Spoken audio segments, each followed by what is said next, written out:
Director of Hockey Gui Doucet joins us on Panthers TV with Jeremiah Chimney Systems and Guy. I imagine this has been the toughest day in the job so far. Yeah, for sure, absolutely. Very, very hard decision, professionally, but also personally. Tim is a great person, and we spend a lot of time together. Um, it's very hard to come to this decision. Obviously, we had some kind of success in the past, um, so it's always hard, for sure. So, why did you feel you had to make the change at this point in the season?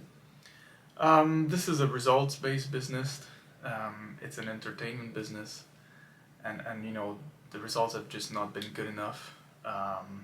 Especially in the last few weeks, the way we performed is not where we want to be as a club. We want to be competing with the top teams in this club: Sheffield, Belfast, Cardiff. We're spending cap just like they are, we should be up there, and we should be able to, to try to hang in there and hopefully win games against these top clubs, and that was just not the case in the past few weeks. So yeah. And then with changes, there are going to be guys coming back from injury soon, and are there going to be new faces hopefully introduced to the lineup? Yeah, absolutely. I think that is also a factor. That is a big factor about of why we are where we are right now, and this is my job to try to fix it. So yes, I'm hoping for some good news on the injury front in the next week or so, and then in terms of new faces, absolutely. We discussed this at great length last week, me and you, Dan. It's not as easy as it usually is to bring new players in for a myriad of different reasons, but I do expect to have a couple new faces in sooner rather than later. Then this is an organisation where people will want to come and work, people will want to be the head coach of the Panthers. I imagine you've already had agents on the phone and emails coming in. Perhaps your search has already started. Yeah, I do. It's just been out there an hour or so, and then there are already people reaching out. This is not a decision that I want to make lightly. I want our next head coach to be here for 5 years. I want to make sure I have the right person. So I'm not planning in rushing into any kind of decisions.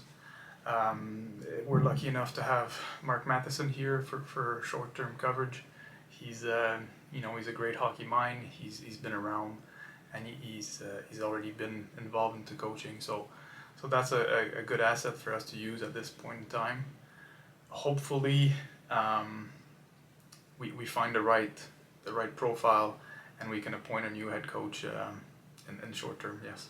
You mentioned Mark there. He's been through this exact situation in Sheffield where he had to take over on a short-term interim basis. Does that help you sure. in this situation? Yeah, for sure. And he told me when I approached him to be the guy here in the short term. He told me right away, yeah, no problem. I've been through this before. So that helps. It's not easy to play and coach at the same time. That's not something we want to be doing for too long, but it does help to have somebody in our system right now that has been through this before. And then it's all about now supporting Mark and Steve through the rest of this week and the weekend against Guildford and Fife, and then Guildford on Tuesday. Yeah, exactly. They're already hard at work. I've given them kind of free reins to make the tweaks in the adjustment system and structure-wise that they think are going to be beneficial for us moving forward. So yeah, they're already hard at work, and hopefully, we can maybe turn the page here, turn a corner, and have a good second half of the season, because we still have a lot of hockey left in us. A lot of hockey left us and a lot still to play for. Yeah, absolutely. We still have a chance to win some trophies, so that's what we're going to focus on. And I'm obviously it's a sad day, it's a tough decision, but we have to see we have to be optimistic, and hopefully this brings us some success down the line.